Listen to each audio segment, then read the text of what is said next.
जी आप शुरू करें। बोलो श्री प्राणनाथ प्यारे की जय। बोलो श्री सतगुरु महाराज की जय। सर्व सुंदर साथ की जय। प्रणाम जी। सभी सुंदर साथ जी के चरणों में प्रणाम जी।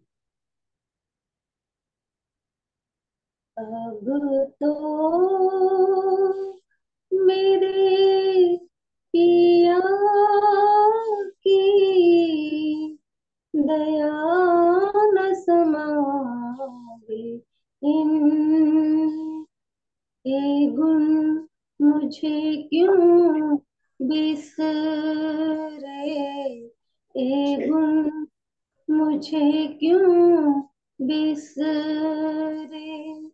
मौसों हुए सब अखंड। अब तो मेरे पिया की दया न समावे। इन अब गली में दया मिले। सागर स्वरूपी खीर। सागर स्वरूपी खीर। दया सागर भरपूर। दया सागर भरपूर। एक बूंद नहीं मिले नी। ओ एक बूंद नहीं मिले नी। अब तो मेरे पिया की दया न समावे। इंद्र एते दिन हम घर मिले। गोप राखी सतजोत। ओ गोप राखी सतजोत। अब बोध खेचे तरफ अपनी। अब बोध खेचे तरफ अपनी। तो जाहिर सत हो। तो जाहिर सत हो। अब तो मेरे पिया की दया न समावे। इन शादियों आवेश का सयान को सब पर। ओ सयान को सब पर। हंसी मनोरथ पूरन। हंसी मनोरथ पूरन। मिल हर खे जग से घर। ओ मिल हर खे जग से घर। अब तो मेरे पिया की दया न समावे। इन को एक दिन साथ मोह के जल में लहर बिना पछताने। वो लहर बिना पछताने। कहे श्री महामती प्यारी मोहि वासना। कहे श्री महामती प्यारी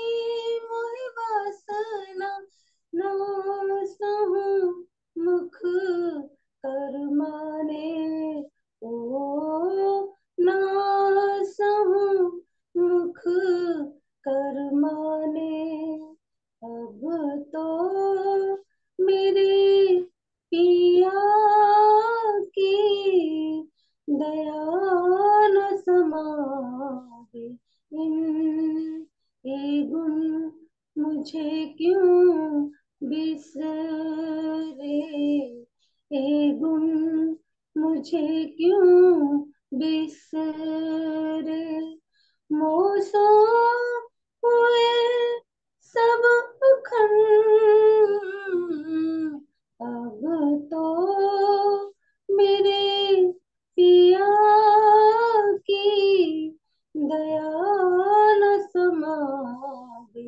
इन सुहागनियों पिया दया गुण कैसे कहूँ, सुहागनियों पिया दया गुण कैसे कहूँ। बोलो श्री प्राणनाथ प्यारे की जय। बोलो श्री सतगुरु महाराज की जय। प्रणाम जी। सभी सुंदर साज के चरणों में प्रणाम जी। धन्यवाद विजय प्रणाम दीदी। जी।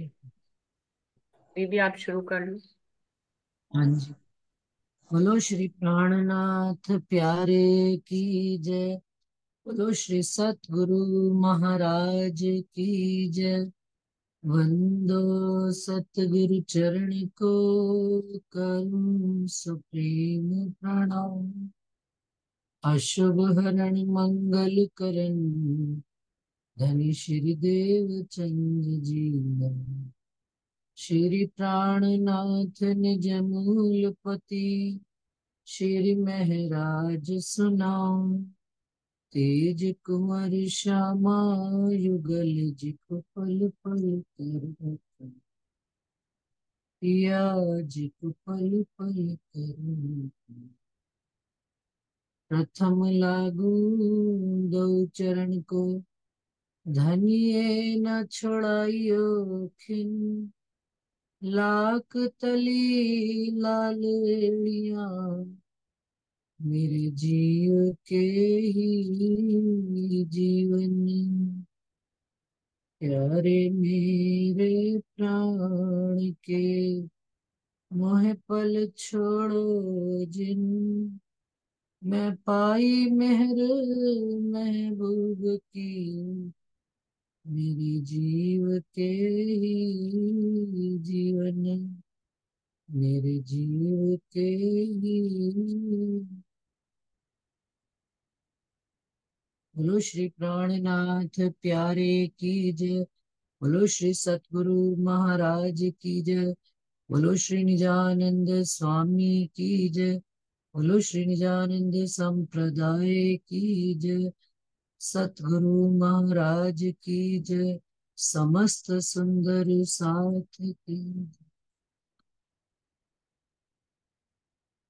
सुंदर साथ जी, बड़े दिनों बाद सुंदर साथ के चरणों में आने का मौका मिला। आज पूरा एक माह हो गया। धनी की मेहर ये है कि वो वापस हमको अपनी याद में खींच कर लाते हैं, अपने चरणों में बुलाते हैं और सुंदर साथ की संगत का सुख देते हैं। तो वो आज दोबारा से राजी महाराज की कृपा मेहर अनुभव में आ रही है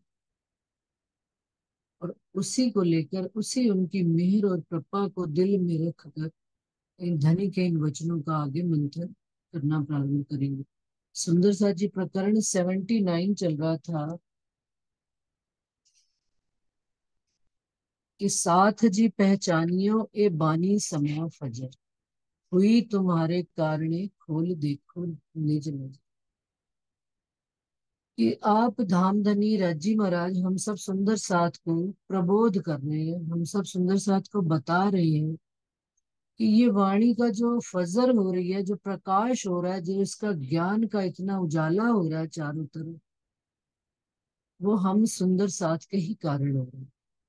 और राजी महाराज ने हम सुंदर साथ को ही इस संसार में रहते हुए उन्होंने तीन सृष्टि की, वो तीन सृष्टियां भी बताई हैं। और वो तीन सृष्टियां जीव सृष्टि, ईश्वरी सृष्टि और ब्रह्म सृष्टि, तीनों ही जीवों पर आई हुई है। ईश्वरी सृष्टि भी ब्रह्म पर आई हुई है, ईश्वरी सृष्टि भी जीव पर आई हुई है और ब्रह्म सृष्टि भी जीव पर आई हुई है।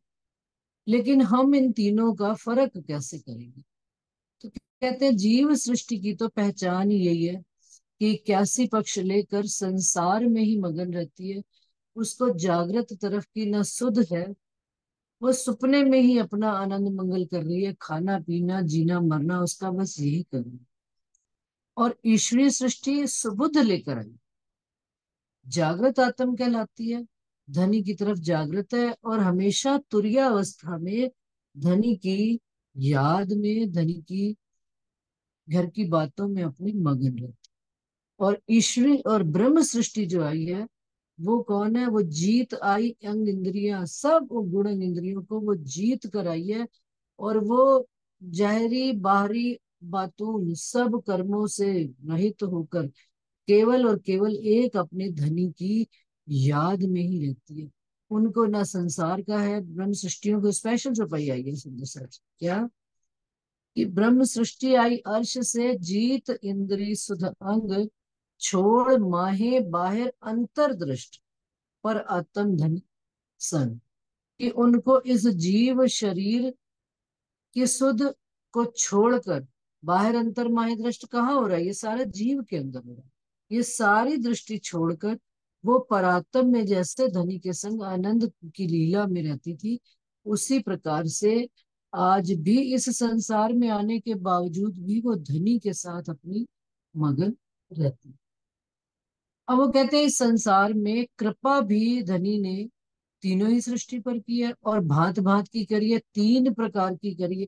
कई विध की कृपा है, कई विध की। किनके ऊपर? ये जो तीनों सृष्टि ऊपर, तीनों सृष्टियों के ऊपर है। और उसका भी इंद्रावती जी हमको बता रहे हैं कैसे कृपा है उन पर, कि करनी माफक कृपा माफक, कृपा करनी माफक और कृपा माफक करनी।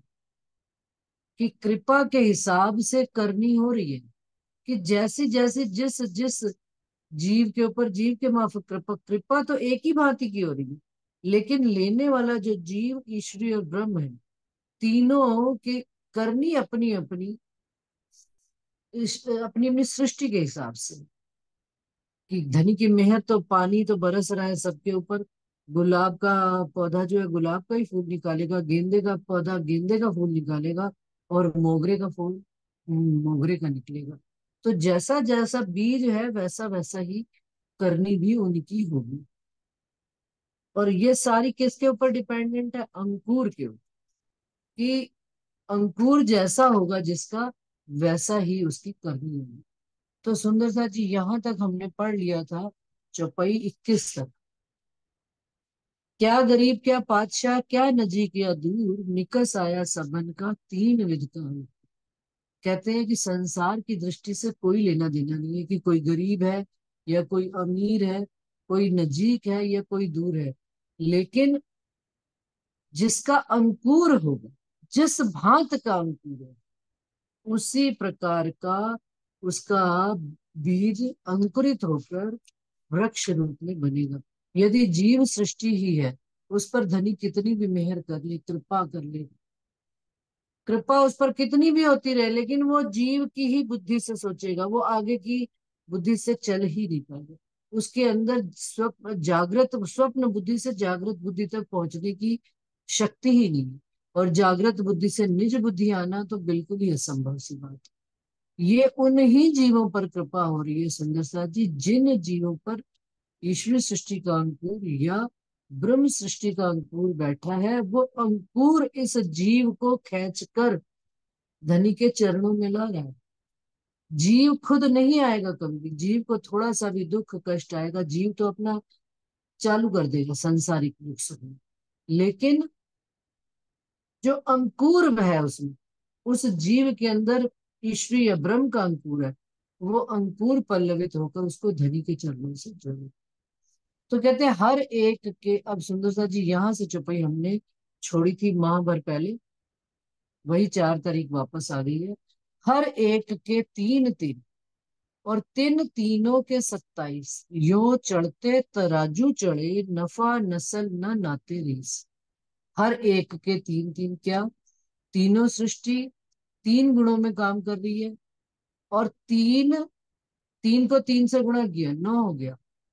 और 9 और किसके? 3 पक्ष के अनुसार से, पुष्टाई मर्यादा और परवाह।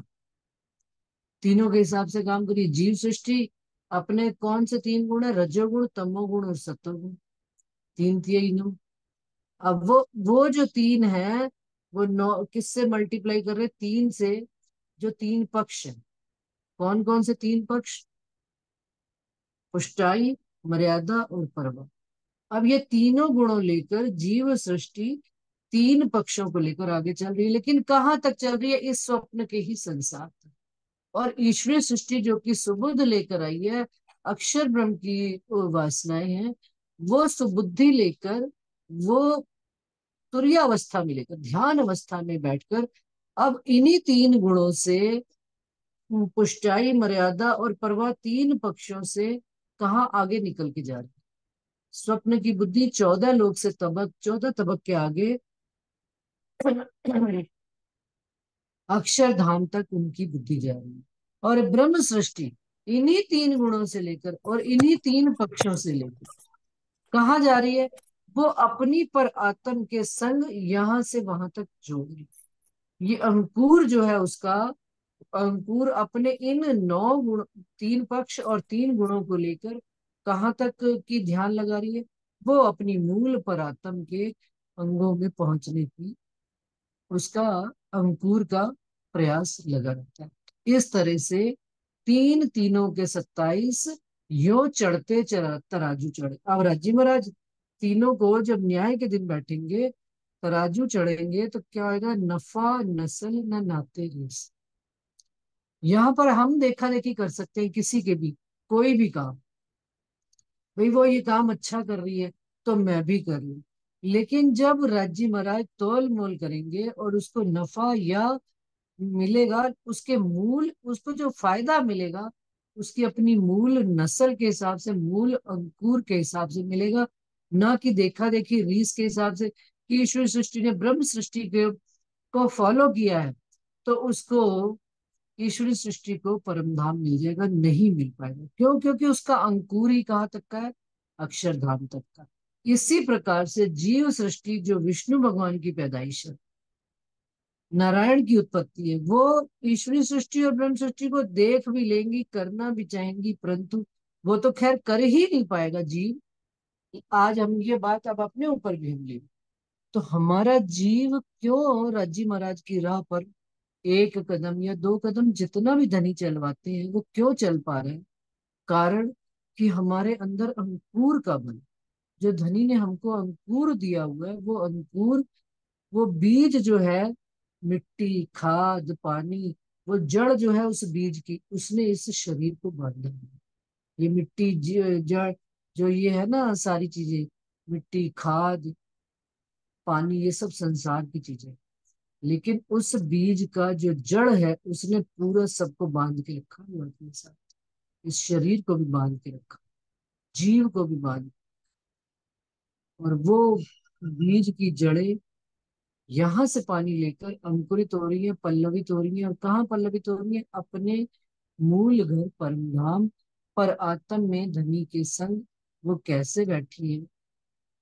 धनी के चरणों में, और धनी को याद करती रहती है। ये बात वहां पर ये रीस नहीं चल पाएगी जब न्याय का फैसला होगा। जब धामधनी अक्षरातीत प्राणनाथ जी, शिरजी साहिब जी न्याय के तराजू में तोलने बैठेंगे, तो कहीं पर किसी की किसी से मिलान नहीं होगा। सबकी अपनी अपनी करनी होगी और उसी के हिसाब से उसको फल भी मिलेगा। दया भी तिन पर होए सी जिनके असल में, अव्वल, मध्य और आखिर, सन्मुख सदा हजूर। अब क्या कह रहे हैं कि दया भी किन पर होगी? जिनके असल अंकुर, जिनके मूल अंकुर परम धाम वाले हैं। धनी की कृपा दृष्टि, मेहर दृष्टि, कहते हैं ना विशेष दृष्टि, निज दृष्टि किन पर रहेगी धनी की? अपनी असल ब्रह्म सृष्टि में। धनी ने तो संसार, तो सारे यहाँ तक देखा जाए, काल माया के ब्रह्मांड तक सारी उत्पत्ति तो धनी से ही है। धनी क्या सत स्वरूप अक्षर ब्रह्म है, अक्षर ब्रह्म के ही सारे स्वरूपों के माध्यम से ये संसार की रचना हुई है। तो मूल से देखा जाए तो धनी ही सारे संसार को बनाने वाले हैं। धनी से ही उत्पत्ति अक्षर ब्रह्म की है, सत स्वरूप की है। लेकिन जिस प्रकार से कहते हैं ना कि एक कक्षा में अनेक बच्चे होने के बावजूद माता, यदि मेरा बच्चा भी उस कक्षा में पढ़ता है तो माता की नजर उस अपने बच्चे पर विशेष रूप से रहती है। उसी प्रकार से इस काल माया के ब्रह्मांड में जो बनता मिटता रहता था, आज इस कलयुग के ब्रह्मांड में ब्रह्म सृष्टियों का अंकुर इस संसार में उतरा हुआ है। तो धनी की विशेष नजर, निज नजर रूहों पर विशेष है। क्यों? क्योंकि वो उनके अपने अंकुर है, वो उनके अपने अंग हैं, अव्वल मध्य और आखिर। क्यों? और क्यों उन पर दया भी होगी, ज्यादा अधिक होगी? क्यों? क्योंकि वो अव्वल मध्य और आखिर, मूल धनी के चरणों में, मध्य वो इस संसार में भी जब आएंगी और अंत में जब जाएंगी भी, तब भी वो कहाँ रहेंगी? धनी के सामने ही हो रहती है धनी। और धनी उनको अपनी नजर से इधर उधर होने भी नहीं देते, और अंकुर भी उनका उनको इधर उधर हिलने नहीं देता है। ये छल जिमी करावी, आ गया जवाब। तो फिर ये छल कौन करता है भाई? अगर ये बात आ रही है कि ब्रह्म सृष्टि का अंकुर धनी के चरणों में ही रहता है, अव्वल मध्य और आखिर, और धनी की याद में ही रहता है, तो ये जो छल कपट संसार में हम ब्रह्म सृष्टियां भी कर रही हैं सुंदर सा जी, जिन्होंने नाम धराया हुआ ब्रह्म सृष्टि का, उनके जीव भी कर रहे हैं। तो वो कौन कर रहे हैं? ये छल जिमी कर्म करावे। आपको बुरा ना चाहे कोई, कहते कोई बुरा अपना नहीं चाहता कि मेरा बुरा है, लेकिन जिस जिमी में बैठे हैं, ये पांच तत्व की जिमी ही छल से भरी हुई है। ये जिमी अपने साथ लगाकर छल करवा जाती है। तो भी मेहर न छोड़े महबूब, पर करनी छल बसो। तब भी धनी जो है, धनी तो अपनी मेहर कभी भी नहीं छोड़ते। क्यों? क्योंकि धनी को पता है ये मेरे अंग है, ये मेरे प्यारे हैं, इनको मैं कहीं पर भी अगर मैंने नजर से जरा सा जुदा किया, ये मुरझा जाएंगे, ये मेरे बगैर रह ही नहीं सकते, हमें ये पता हो या ना हो। लेकिन जो धनी है उनको ये बात पता है। पर करनी छल बस हो, परंतु क्या करें? जो ये करनी हमारी खराब कर रही है हमको, ये माया के वश में हम प्रेम कर रहे हैं। हम अपने अंकुर के माफक करनी नहीं कर रहे। हम इस छल जिमी, ये इस पांच तत्व के शरीर के बस में आकर कभी किसी के साथ छल कर जाते हैं, किसी के साथ बुरा कर जाते हैं, किसी को बुरा बोल देते हैं, किसी से टेढ़े हो जाते हैं। कभी कहीं आत्म तत्व से देखा जाए तो ये क्या परम धाम में ये सब चीजें चलती है कि कोई किसी से रूठ गया, कोई किसी को मना रहा है, कोई ऐसे कर रहा है, ये सारे कर्म जो है छल जिमी के, और किसके बस होकर कर रहे हैं? ये सब जिमी के बस में। इस पर हमारा, और यदि ब्रह्म सृष्टि की पहचान क्या उन्होंने कही है? आई जीत इंद्री दौड़। कहाँ से आई है? वो अपनी अंग इंद्री, ब्रह्म सृष्टि आई अर्श से, जीत इंद्री सुध अंग। तो उसको तो इस जिमी का असर ही नहीं होना चाहिए, लेकिन वो कहते हैं फिर भी ये छठ जिमी करावे। जाहिर हुई सबन की आखिर गिरोह अकल, अंदर की उदय हुई समय पावनी फल। अब क्या करें? सबकी, सारा ब्रह्मांड की, सबकी अकल कब जाहिर हो जाएगी? सबकी जाहिर हो रही है। कैसे? आखिर गिरोह अकल। और जो अंतिम, जो जो अपनी परमधाम की ब्रह्म सृष्टि है, उनके अंदर भी अखंड होने, आखिर के समय यानी अखंड के समय होने पर तीनों की बुद्धि अपनी, अब तीनों गिरोह की बुद्धि जाहिर हो जाएगी। ये स्वप्न की बुद्धि वाले हैं, ये जीव सृष्टि है। ये जागृत बुद्धि वाले हैं, ये जागृत ईश्वरीय सृष्टि है। और ये निज बुद्धि वाले हैं, जिनके ऊपर निज नजर है धनी की, वो निज आत्म पर आत्म को जगाने के लिए धनी के चरणों में सदा प्रयासरत हैं। ये अकल आखिर में सबकी जाहिर हो जाएगी। साच झूठ जैसा जिनो चढ़ आया तराजू ते। अब प्राणनाथ जी जब तराजू लेकर बैठेंगे, वहां पर किसी के साथ मोह ममता नहीं होगी, किसी के साथ विशेष प्रेम नहीं होगा। तराजू लिया जाएगा, जैसे तोली जाती है कोई चीज, आप देखिए सुंदर से। तो तोलते वक्त क्या किया जाता है? एक तरफ बाट रख दिया जाता है, एक तरफ सामान रख दिया जाता है। छोटा सा भी हम सामान लेते हैं, कोई बाजार में फल लेना हो, कुछ भी लेना हो, वो फल भी एक भी उंगल ज्यादा नहीं लेता। तो वो तोलते वक्त क्या करता है? बिल्कुल नाप बराबर करके, जैसे ही कांटा बीच में आता है वो दे देता है। उसी प्रकार से प्राणनाथ जी भी, उनको किसी के साथ कोई विशेष वो नहीं है कि भाई मैंने इस पर मेहर ज्यादा करनी है, कृपा ज्यादा करनी है, दया ज्यादा करनी है। वो अंकुर के माफिक तराजू लेंगे और उस पर तौल दिखाएंगे सांच झूठ जैसा ही। आज तो कह दिया है छल जिम्मी करा वही, लेकिन उस समय जब धनी न्याय करेंगे, तो जिसने सांच के बल सांच की राह पर कदम रखा होगा, न्याय भी किनका होगा सुंदर साथ जी? ब्रह्म सृष्टि तो परम धाम में चली जाएगी।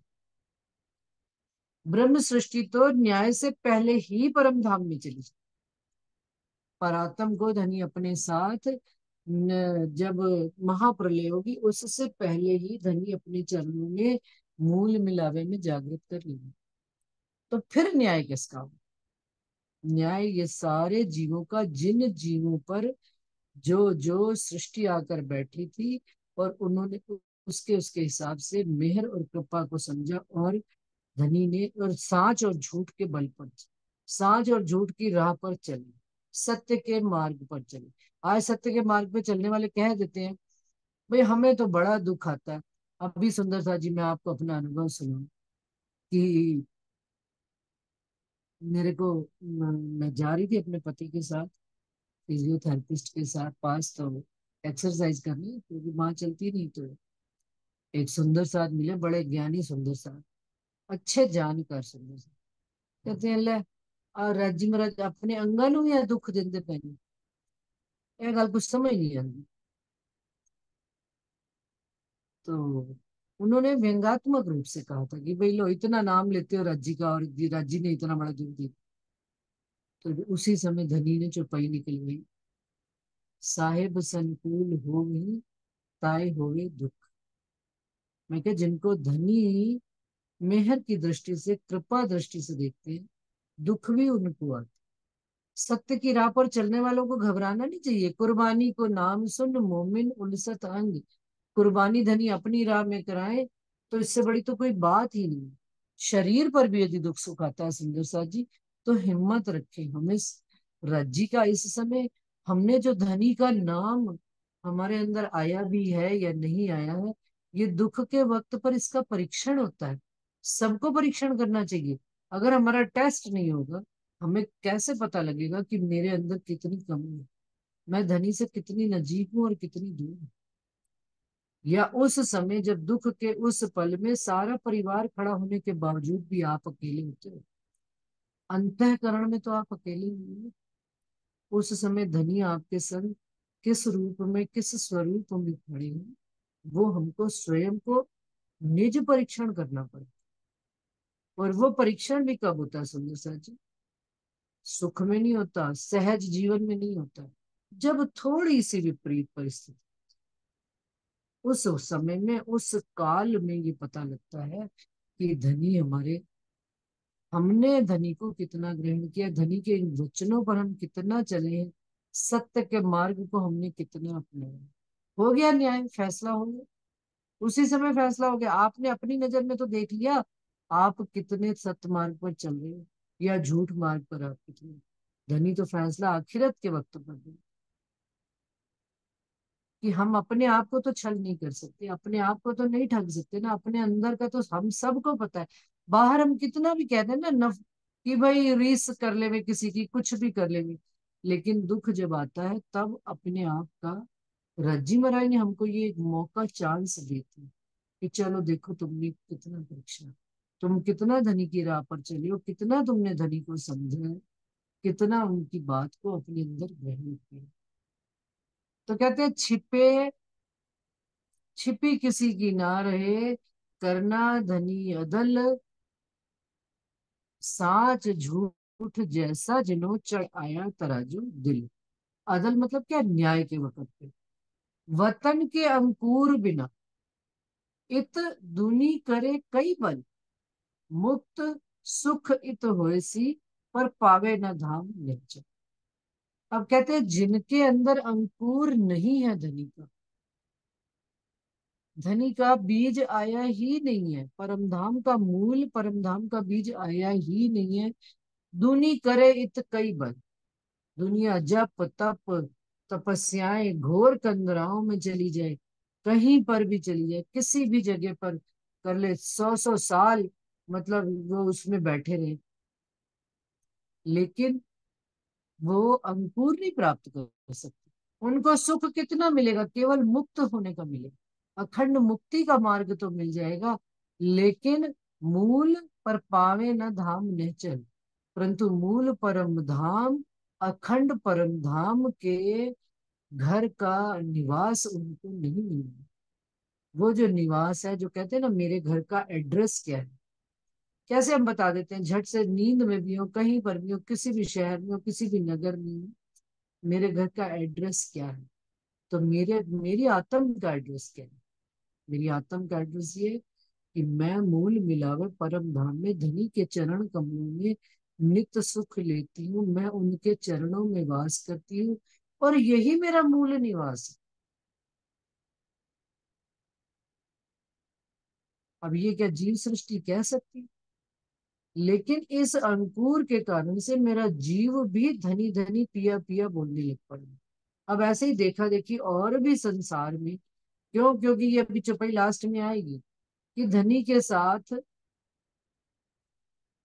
शिवजी साहब जी के साथ 5,000 की जमात है। अब उन्होंने ये कैसे फैसला किया कि कौन कौन क्या है? तो कह रहे वतन के अंकुर बिना इत दुनी करे कई बल, मुक्त सुख होयसी इत होयसी पर पावे न धाम निश्चल, परंतु अखंड धाम सुख नहीं पाए।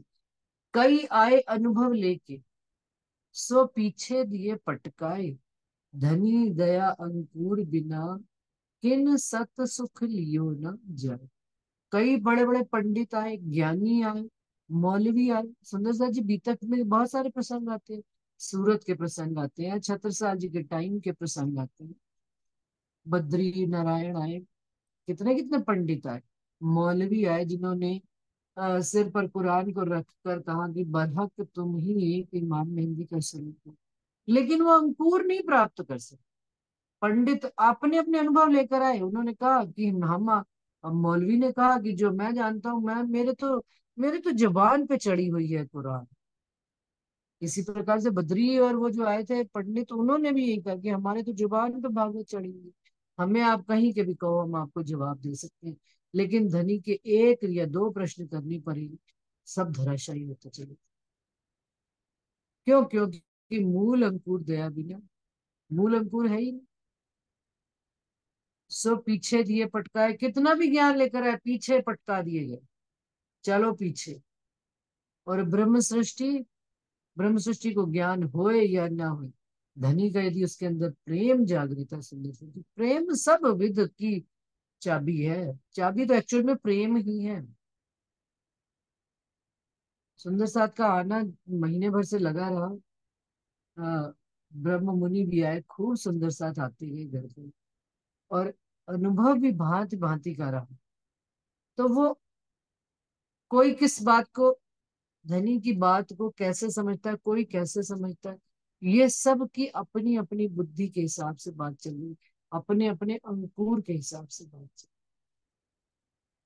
तो हमको तो धनी का प्रेम, तो यही वो कह रहे, कई आए अनुभव लेके, सो पीछे भी ये पटकाए।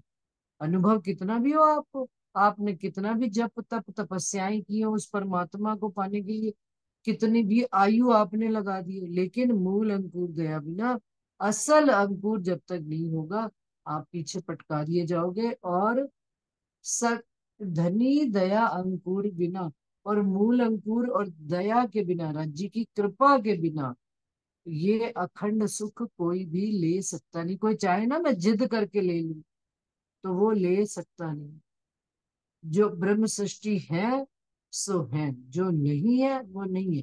हम चाह कर नहीं ब्रह्म सृष्टि बन सकते, हम चाह कर ईश्वर नहीं बन सकते, हम चाह कर जीव नहीं बन सकते। जो है, जैसा बीज लेकर आए हैं वैसा ही अंकुरित है। किसी की देखा देखी नहीं, किसी की रीस नहीं। जीव सृष्टि कितनी भी लग जाए धनी की तरफ, देखते हैं ना हम, कि महराज ठाकुर खिता भाई के पास गए थे जब अरब में, तो कितनी मेहनत करते थे उन पर, लेकिन वो खुद ही वाणी में आता, चौपाई आती कि भाई वो मेहनत, जैसे ही वो वाणी की बात करनी शुरू करते, या तो उनको नींद आ जाती, या हिसाब किताब की चिंता पड़ जाती। माया का जीव माया में ही रहता, उनके अंदर अंकुर था ही नहीं, कितनी भी मेहनत कर ली। लेकिन वो तो धनी ने कोई कारज कारण से उनको भेजे गए, वो एक अलग विषय है। लेकिन दो अंकुर साथ साथ दिख रहे हैं। जब हंसा के जेल में गए, तो सांवलिया ठाकुर थे उनके साथ, और कौन थे? गोवर्धन उनके भाई, सॉरी गोवर्धन ठाकुर नहीं, उद्धव ठाकुर थे छोटे भाई। तो आत्म दृष्टि से इंद्रावती जी के साथ जीव भी था और आत्म भी। सांवलिया ठाकुर के लिए चौपाई आती है, उसमें काले पत्थर भी ढीग होते, कि जो जीव था वो भी धनी की उस मेहर और कृपा को इंद्रावती जी के ऊपर बरसते देखकर, जो उनके भाई भाई दुश्मन हुआ करते थे, उस मेहर और कृपा को देखकर उनका भी दिल टूट टूट हो गया। जीव का दिल भी देख देख कर टूट टूट हो गया। लेकिन अंकुर उनके अंदर बाद में जागृत हुआ या नहीं हुआ, ये बाद का विषय है। लेकिन प्रसंग से बात जो आ रही है कि अंकुर बिना किन सत सुख लियो न जाए, संग में थे। अब देखिए, उन्होंने, उनके छोटे भाई ने सुख लिया सारा, उनको जो जो मुख से आवेश रूप से वाणी उतरती थी वो दीवारों पर लिखते चले गए। उन्होंने उनका संग, राजी महाराज ने देखिए आप, बैकअप रखा हुआ था साथ। ये बड़ा लीला में एक वो राज है, हर लीला में, पूरी लीला में परमधाम से लेकर आज दिन तक पूरा ही धनी ने अपना नाम राज रखा है। तो राज का अर्थ भी राज है, उनकी लीलाओं में भी राज छिपे हुए। वो जानेगा कौन? जो राज्य का अंकुर वाले होंगे, धनी की दया होगी, कृपा होगी, वो जान पाएंगे। तो वो कहते हैं अकिन सत सुख लिए न जाए, कदी 100 बरस रहो साथ में, धनी अनुभव 100 बेर, मूल अंकुर दया बिना ले करने डाले। कि यदि हम 100 बरस तक भी धनी आपके साथ में रह लें, सुंदर साथ के बीच में रह लें, और आपके धनी अनुभव भी हो जाए, 100 बेर अनुभव भी हो जाए, लेकिन मूल अंकुर दया बिना ले कर में डाले उन्हें। क्या? लेकिन अगर परमधाम का अंकुर नहीं है तो आप, क्या हो जाएगा? कर्मों के अनुसार ही जीव को अपने दुख सुख भोगने पड़ेंगे। लेकिन धनी की मेहर और दया होगी तो ये जो कर्म है, देत परिक्रमा कर्म सब छूटे। जो कहते हैं ना, रात दिन एक बात कहते हैं कि हाय तेरे कर्मा दा फल है, सी तेनू है दुख मिलिया, कोई दूसरा किसी को भी कहता है भाई तेरे कर्मों का दुख है तुझे। लेकिन धनी की मेहर और कृपा और धनी का अंकुर उस दुख को राई बराबर कर देता है। सुंदर साहब जी, राई का दाना जब हम समझते हैं ना, इतना कर देता है। और दुख पहाड़ जितना आया हो, लेकिन राई के दाने जितना कर देते हैं। ये अंकुर और मेहर की वजह से वो जीव भी सोचता है कि अरे मेरे पर तो दाने जितना आया था दुख। और यही चीज यदि जीव पर आती है और अंकुर नहीं है और दया नहीं है, तो वो क्या कहेगा? मेरे उत्ते तो पहाड़ जितना दुख, जड़ा मेरा निकल ही नहीं सकता। तो ये सारा धनी की मेहर और कृपा से ही सोच भी, विचार भी, विवेक भी, शहूर भी, सारा धनी उसका अंकुर के माफक चलता रहता है। तो कहते कभी 100 बेर रहो साथ में, धनी अनुभव 100 बेर, मूल अंकुर दया बिना ले करने डाले। दया और अंकुर की छिपे न करनी नींद, मन वाचा कर्म बांध के दूजा ऐसा कर न सके जब। कहते हैं इस संसार में धनी की दया, जो दया और कृपा जो बार बार शब्द आ रही है, वो किस पर होती है? वो शरीर पर होती है।